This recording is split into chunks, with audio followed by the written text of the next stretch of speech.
chers compatriotes, au moment où je m'exprime, des attaques terroristes d'une ampleur sans précédent sont en cours dans l'agglomération parisienne. Il y a des tirs dans le 10e arrondissement, les rues, donne-moi les rues. Et Louise est en ligne avec la PP. Il y a d'assaillants. Reste au bureau, il te regroupe tout le monde. Il y a une équipe au Stade de France et l'autre dans Paris, ça a tiré rue Bichat au Carillon, rue de la Fontaine-au-Roi. Séverine, tu pars au Stade de France avec ton équipe. Les terroristes sont entrés au Bataclan, en plein concert. Il y a plusieurs dizaines de tués, il y a beaucoup de blessés. C'est une horreur. Lorsqu'on pénètre dans le Bataclan, il y a des centaines de corps par terre. L'horreur est démesurée. Assez rapidement, donc, il y a un contact entre les négociateurs et les terroristes. Et au terme de ce deuxième échange, le négociateur me rappelle en me disant « on n'y arrivera pas ».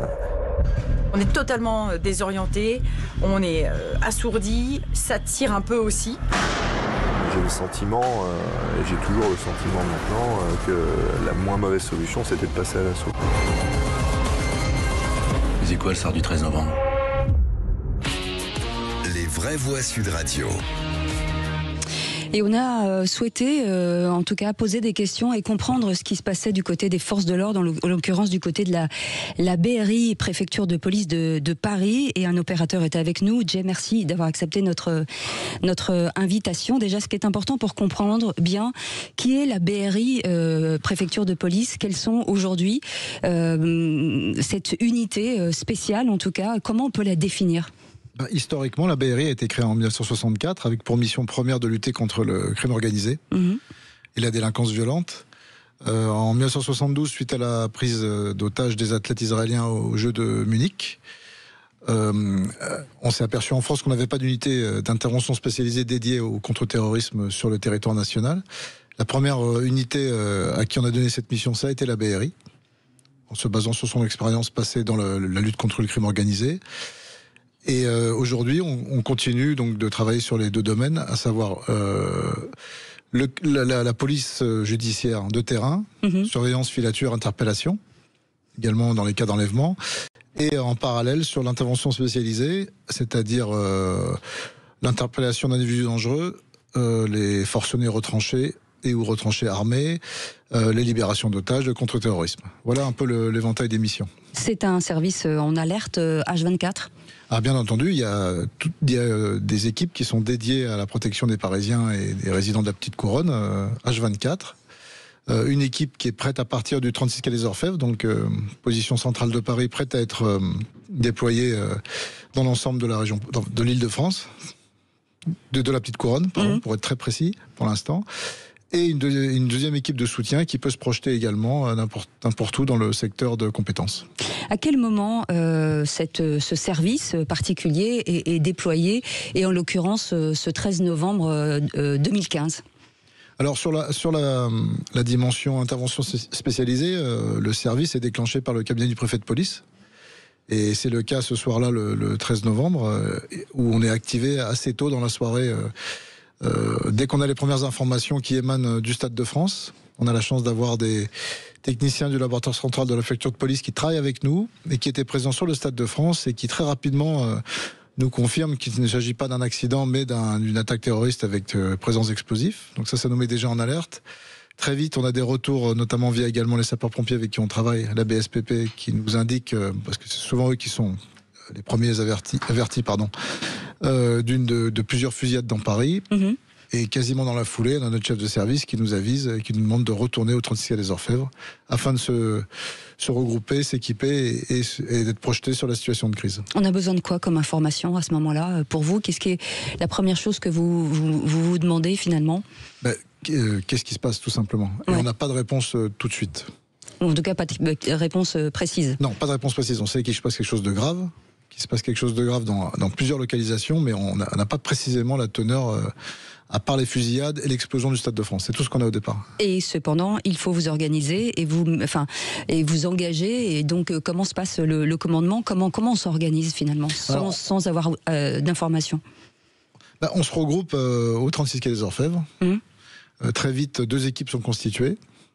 Une équipe qui va être dédiée plutôt aux terrasses, qui va être envoyée rue de la Fontaine-au-Roi. Et une seconde équipe, elle, qui va être envoyée au Bataclan, ce qui est mon équipe, avec au départ comme information, il faut aller là-bas, il se passe quelque chose de grave. Voilà exactement les mots employés.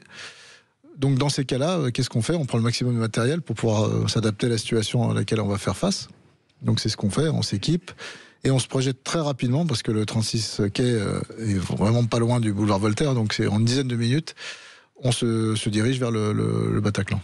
Là, on est dans une situation un peu inédite depuis très longtemps, ce qui n'est pas arrivé en France, une tuerie de masse, ce qui est un exercice un peu particulier. C'est plus qu'une tuerie de masse parce que on est plus là sur un attentat de type Bombay. D'ailleurs, c'est ça qui a inspiré l'équipe de Daesh qui a œuvré ce soir-là, c'est-à-dire multisite et concomitant avec plusieurs équipes qui travaillent en même temps. Ça, effectivement, on n'avait jamais été confronté à ça. Comment on travaille parce que sur différents sites, vous êtes par radio, est-ce que chacun sait exactement quelle est sa place ? Non, alors en fait, on va se donner, on va nous attribuer des tâches et des lieux. Si je prends notre exemple, moi, l'équipe dont j'avais la charge, on a été en charge de se diriger vers le Bataclan. D'accord. Donc après, j'étais plus du tout concentré et concerné, j'ai envie de vous dire, par définition sur le moment, par ce qui se passait à côté. On définit le premier de colonne, parce que ce sont des colonnes qui arrivent au Bataclan. Comment on détermine la personnalité qui est derrière le bouclier ? Est-ce que ça a une... C'est un peu au feeling. Il y a plusieurs phases dans l'opération en ce qui nous concerne du Bataclan. Il y a la phase d'arrivée, la phase de découverte de la situation, de progression, de localisation des terroristes, de début de négociation. Et ensuite, il y aura une phase d'assaut à l'issue. C'est pas forcément les mêmes équipes, puisqu'au début, on ne choisit pas avec qui on arrive. On arrive avec les premiers qui sont là. Bien sûr. Donc effectivement, entre la première équipe qui va investiguer au milieu des victimes pendant une vingtaine de minutes afin de localiser les terroristes, et celle qui mènera l'assaut final après, on va reconstituer son équipe parce qu'on a un petit peu de temps. On mettra à profil dont on dispose pour essayer de constituer son équipe au mieux en fonction des éléments dont on dispose à ce moment-là pour mener une action la plus efficace possible. Sachant que vous vous connaissez tous parfaitement. Oui, on se connaît tous, mais alors pour autant, par exemple, là ce soir-là, on avait des jeunes qui venaient de finir leur formation initiale. Donc on ne va pas demander à un jeune qui finit sa formation initiale de tenir le bouclier. À l'intérieur, il faut se coordonner aussi, faire des choix de progression. Et là, c'est difficile de se parler, forcément. Alors, on a tout un système radio intégré qui fait qu'on peut se parler sans être entendu. Là, il y a une grosse coordination. Et en plus, il y a un enjeu très particulier dans le Bataclan, c'est qu'on a, notamment au début, on a cet enjeu d'évacuation des victimes. Parce qu'on comprend qu'il y a beaucoup de victimes qui sont blessées. Beaucoup de victimes qui jouent les morts parce qu'on comprendra après que s'ils bougeaient, ils se faisaient tirer dessus.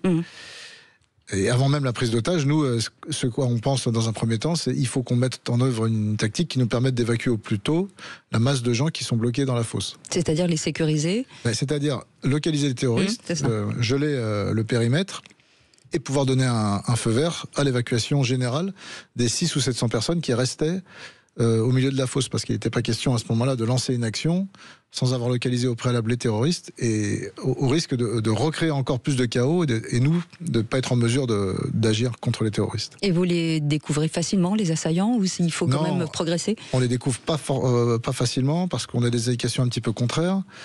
Et on met un certain temps, on met une petite vingtaine de minutes à cheminer à travers les corps des blessés, des morts malheureusement, et des gens qui demandent notre aide. D'ailleurs, à ce moment-là, on est obligé de leur préciser qu'on ne peut pas venir les aider immédiatement. On a une mission qu'on va revenir les aider. Mais dans un premier temps, en fait, notre principale crainte, c'était que tout le monde se lève. Et là, c'était ingérable pour nous. Donc, on demandait aux gens de rester au sol. Et nous, on a cheminé, d'après les informations qu'on avait, vers le lieu où on pensait que les terroristes étaient retranchés, ce qui était au premier étage du balcon gauche. Est-ce qu'à l'issue de ce drame, on fait des retakes, j'imagine, avec le service pour voir, on apprend forcément au fur et à mesure, tout le temps. On apprend beaucoup dans ces situations-là. Oui. Oui, on a fait des retakes, entre nous, on a fait des retakes avec d'autres unités françaises, des unités étrangères. Et on se nourrit de ça, et ça a changé, et ce qui nous a permis de revoir notre doctrine d'intervention, et également pour les autres groupes d'intervention comme le RAID qui était présent également avec nous ce soir-là en soutien, et le GIGN, on a échangé avec eux. Chacune des unités avec sa culture propre a pu changer sa doctrine, s'adapter à ce nouveau type de menace. Et bien sûr que c'est fondamental pour nous de comprendre ce qu'on aurait pu mieux faire, ce qu'on a raté et ce qui a réussi. Merci beaucoup en tout cas d'avoir accepté cette invitation. Je sais que ça n'est pas facile pour vous. C'était aussi une façon de vous mettre à l'honneur parce que je sais qu'énormément de Français soutiennent la police aussi, quoi qu'on en dise. Merci en tout cas d'avoir accepté cette invitation. Dans un instant, on reviendra avec nos vraies voix du jour sur cet événement et on se pose toujours la question, est-ce que vous vous souvenez, c'est comme le 11 septembre, est-ce que vous vous souvenez, vous étiez là ce soir-là? 0826 300 300. Merci beaucoup et nos amitiés bien entendu aux équipes de la BRI PP. À tout de suite. Sud Radio. Sud Radio. Parlons vrai. Parlons vrai. Sud Radio. Parlons vrai. Les vraies voix Sud Radio. 18h-20h. Cécile Doménibus, Philippe David. Et on est ravis de vous accueillir avec, bien entendu, Philippe David. Merci de nous accompagner tous les jours. Et j'en profite pour dire que vous pouvez nous retrouver un petit peu partout sur les plateformes, sur Twitter, Facebook, Instagram, TikTok, sur notre chaîne YouTube. Bien entendu, si vous n'êtes pas abonné, c'est peut-être le moment de le faire avec Éric Revel qui était avec nous. Bonsoir Cécile, bonsoir. Bonsoir avec Sébastien Ménard et avec, bien entendu, Philippe David. Avec ce livre, monsieur ce livre. Je suis par Mons et par vous en ce moment. Ouais, ça cartonne. Hein. On rappelle le titre quand même. C'est Mozart qu'on assassine. Alors ça ne plaira pas à mon voisin parce qu'il s'agit des fiascos, d'une décennie de fiascos signés non pas Zorro mais Emmanuel Macron, qui s'est pris pour Zorro d'ailleurs longtemps, mais bon, maintenant l'épée est un peu émoussée. Allez, soyez les bienvenus. On voulait savoir ce que vous faisiez le soir du 3 novembre 2015. Est-ce que vous vous souvenez où vous étiez, Philippe David? Alors évidemment, ce soir-là, j'habitais Toulouse à l'époque. J'avais une opportunité d'aller au Stade de France. Oui. On me proposait une place. J'ai dit bon, finalement, j'ai passé la semaine à Paris. Je rentre et je suis un grand passionné de football. Ça se sait sur Sud Radio. J'étais à Fontenay, en banlieue de Toulouse, devant la télévision à regarder France-Allemagne. Et parce qu'un France-Allemagne, c'est jamais un match comme les autres. Alors attendez, parce que je sais que vous êtes féru de foot. Est-ce que quelqu'un se souvient de l'issue de ce match? Absolument. Non. Non, j'ai pas dit les buteurs. Est-ce que vous vous souvenez du résultat de ce match? Parce que j'avoue que dans ma mémoire, autant je me souviens où j'étais. J'allais à une soirée. Ouais. Qui a été très vite écourté parce que je n'avais jamais entendu autant de gyrophares, de voitures de pompiers, d'ambulances dans les rues. En fait, on ne savait pas trop ce qui se passait, mais la soirée s'est écourtée, c'était dans Paris, et on est rentré chez nous, et c'est là que j'ai regardé les chaînes d'infos et qu'on a vu la monstruosité de ce qui nous arrivait. C'était véritablement un acte de guerre, en réalité. C'était une guerre qui arrivait sur le sol français. Sébastien Ménard? Mais moi c'était une période de garde alternée, j'en ai un souvenir, et pourquoi je vais raconter ma vie, c'est que je gardais mon fils alors que normalement il était censé être chez sa maman, et sa maman refaisait sa vie, et elle était partie à un concert de rock, mais je ne savais pas. Je ne savais pas où elle était, je ne savais pas avec qui elle était, et évidemment quand toutes les chaînes ont diffusé cette sinistre information, je cherchais la mère de mon fils. Donc évidemment on était séparés, mais elle faisait évidemment ce qu'elle veut, mais voilà, c'était extrêmement compliqué puisque mon fils était là, il était petit, il avait à peu près compris ce qui se passait, et on cherchait sa maman, et sa maman n'a réapparu qu'à 2h du matin parce que tous les réseaux de téléphone étaient saturés. Elle n'était pas au Bataclan, elle était au Zénith ce soir-là. Mais effectivement, on a eu très peur parce qu'en fait, on ne savait pas où elle était. Et pour tout vous dire, alors, j'avais retenu le score. La France avait gagné 2-0. Exactement. Mais j'avais complètement oublié les noms des buteurs. Je vous l'avoue franchement. Et j'ai été voir en préparant l'émission, c'était Giroud qui avait marqué dans les arrêts de jeu de la première mi-temps et Gignac en toute fin de match. Mais vous voyez, j'ai quand même plutôt une bonne mémoire sur le foot. Et j'avais fait un blackout sur les buteurs. Alors c'est rigolo parce que je dis ça parce qu'en préparant cette émission, je me suis dit mais au fait le match on l'a vu jusqu'au bout, qui a gagné, qui a... le match a duré jusqu'au bout de mémoire. Et après... Et à l'époque, pour une fois que le PSG gagnait, c'est dommage. Non, c'était la France, c'était pas le PSG. Ah oui, c'était la France, pardon. La France gagnait, pardon. Mais le pire, je peux le dire aujourd'hui, après, on n'a pas quitté la radio et la télé. Et il y avait un journaliste qui travaillait à l'époque à Sud Radio qui m'envoie un texto qui avait un copain qui était dans le Bataclan et dont il venait d'apprendre qu'il était mort dans le Bataclan, mais il me l'a appris ça vers 1h ou 2h du matin, parce qu'évidemment là on dort pas de la nuit, c'était ça, c'est sûr que non. Un vendredi soir, on était collés devant les écrans de télé et les SMS. Tiens, mais je connais ces personnes qui allaient au Bataclan ce soir-là, est-ce que Stade de France... Mais c'est un souvenir, c'est comme le 11 septembre. Alors le 11 septembre, c'était pas en France, mais je pense que c'est des moments qu'on oubliera dès lors qu'on les a vécus, même en étant à 700 km on les oubliera jamais de nos vies, je crois. Il y a un état de sidération, Éric Revel. On a mis du temps à refaire fonctionner un peu cette France qui s'est presque arrêtée mollement pendant. Mais vous savez, je pense que Emmanuel Macron a eu les mots justes ce matin quand il dit la douleur demeure. Ou quand François Hollande, qui était président de la République à l'époque, dit les actes de terrorisme sont un poison lent. Parce qu'en fait, ça a percuté psychologiquement bien plus nos vies qu'on ne le croit. Oui.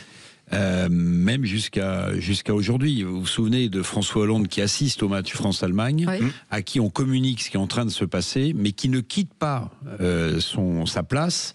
Parce que pour pas affoler, pour pas qu'il y ait de mouvement de foule, parce que si le président de la République part en plein match, ça veut dire qu'il se passe quelque chose de grave, d'autant que les gens à l'intérieur du Stade de France avaient entendu les détonations, puisque deux terroristes se font sauter avec une ceinture d'explosifs. Voilà.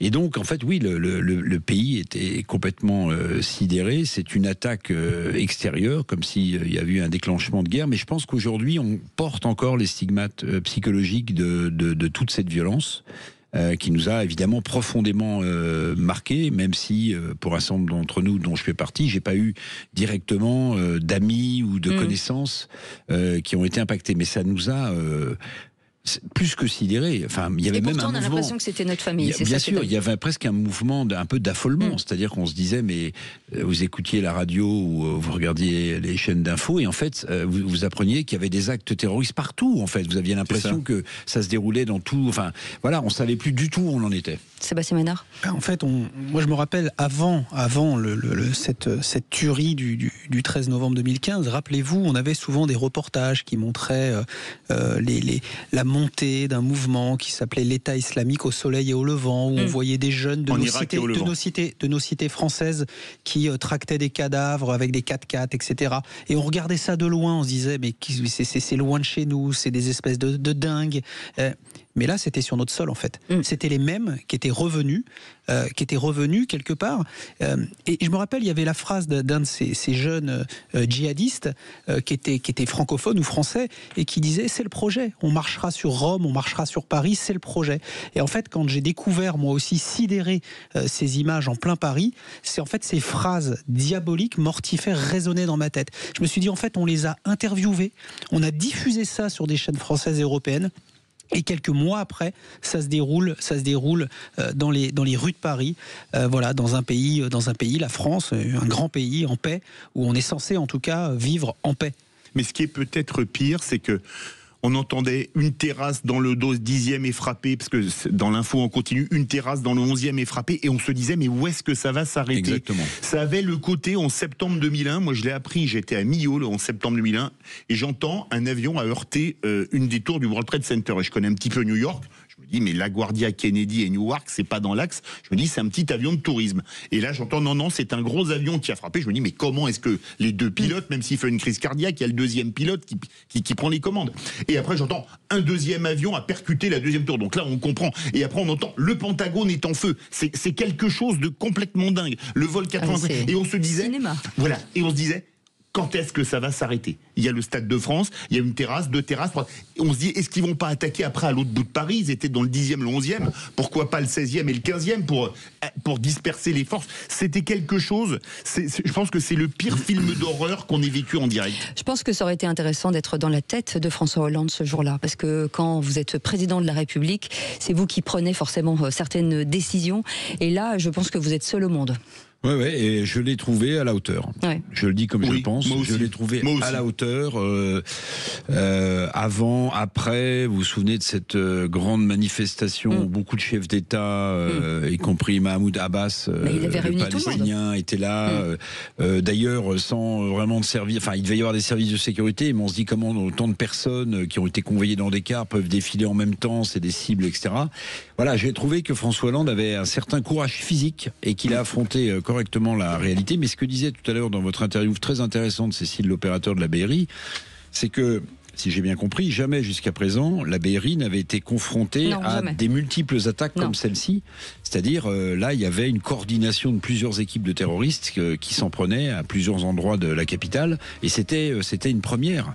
Donc, il faut aussi saluer et le courage et le sens de l'adaptation des équipes de la BRI qui ont su modifier leur doctrine pour faire face à des faits qu'ils n'avaient jamais rencontrés jusqu'à présent. Allez, vous restez avec nous dans un instant, le tour de table de l'actu des Vrais-Voix. Sébastien Ménard. Pas d'amalgame. Avec vous, Éric Revel. Justement, je vous parlais du match de foot de ce soir. France-Ukraine, c'est un 13 novembre. En voyant certains graphiques à la télévision, je me dis heureusement qu'on a une loi anti-fake news. Allez, on revient dans un instant. Merci de votre fidélité. On est ensemble jusqu'à 19h30. Sud Radio. Sud Radio. Parlons vrai. Parlons vrai. Sud Radio. Parlons vrai.